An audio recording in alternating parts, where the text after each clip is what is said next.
Bicep dumbbell curl. This is another isolation movement that hammers just the bicep. Also hits some of the shoulder as well by keeping the shoulders back and the chest out. You go ahead and grab your set of dumbbells, stand up straight, shoulders back, chest out. The tendency for people will be to roll forward. You want to keep the shoulders back, chest out. Me particularly, I like to incorporate as much as I can into a movement for efficiency. So when I come up, I like to transition the hands up as though I'm holding a barbell up top. But notice I'm keeping the shoulders back, chest out. Down, transition, up.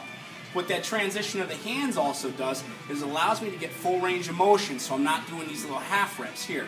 You want full range of motion through the movement to work the muscle most effectively. All right, shoulders back, chest out, bicep curl. You could also alternate it by hammer curl, not transitioning the hands up into the bar position. And that's how you get it done. Isolation movement for the bicep. Pow.